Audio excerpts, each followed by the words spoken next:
Signature d'envergure d'un contrat de cession entre Maliens et Chinois.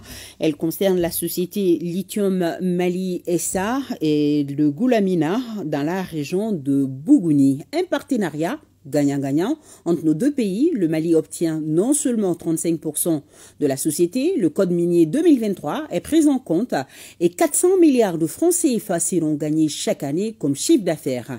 On en sait plus avec Abdul Karim Kaba. Ces signatures scellent ainsi le partenariat entre le Mali et la partie chinoise Ganfeng Lithium dans la nouvelle société de lithium du Mali SA. Avec ces contrats, le Mali devient actionnaire avec 30% et 5 autres pourcents d'intérêts supplémentaires pour les investisseurs locaux. Cela grâce au nouveau code minier et son contenu local. Il y a plusieurs avantages que l'État tire de cela. D'abord, il y a l'engagement de la société Ganfeng d'accompagner l'État dans le financement des centrales solaires. Et il y a au moins 2 centrales solaires. Et également leur contribution pour mettre le goudron sur la route qui va quitter Bougouni jusqu'à la mine. Également nous accompagner dans la relance de la production du barrage de Sélengué. Et également sur les travaux confortatifs pour permettre de relier l'usine à la route de Kanka. Comme ça, on pourra bénéficier de plusieurs pistes de sortie du minerai. Ce partenariat est gagnant-gagnant, d'où la motivation de la partie chinoise. Aujourd'hui, c'est aussi un jour significatif pour nous. Nous avons déjà signé tellement l'acte pour composer une nouvelle société d'exploiter le minier de lithium. Avec l'accompagnement du gouvernement malien, voilà, nous espérons que ces projets pour devenir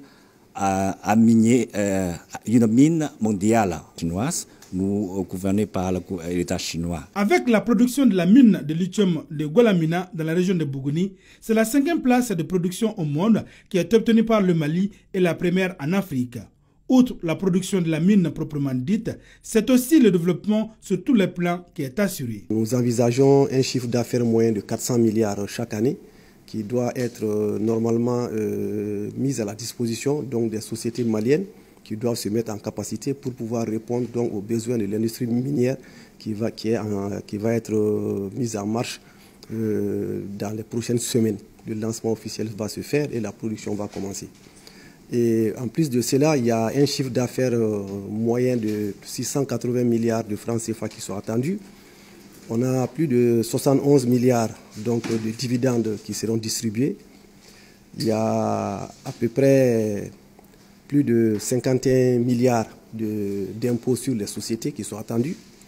Et il y a à peu près 40 milliards qui sont attendus sous forme de taxes, donc l'ISCP et également la TAV, sans compter les autres types, la participation au fonds.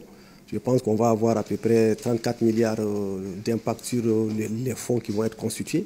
Donc vous vous rappelez que le contenu local a prévu des fonds pour investir dans le domaine de l'énergie, des transports, dans le renforcement de la capacité du secteur minier, etc. Donc ces fonds vont être, la mine va cotiser et ça va représenter à peu près plus de 34 milliards par an. Donc tout ça, c'est des avantages, sans compter l'emploi du personnel malien, sans compter la participation à l'INPS, à l'AMO et à toutes les autres charges sociales. Je pense que c'est un partenariat vraiment gagnant-gagnant qui vient à point nommé après la visite du chef d'État, le général d'armée Assimi Goïta en Chine. Les nouveaux intérêts obtenus par les autorités de la transition sont le fruit d'une longue discussion. Cette cérémonie de signature de contrats de cession et de statut est donc le couronnement des travaux. L'exploitation et les projets de développement peuvent commencer.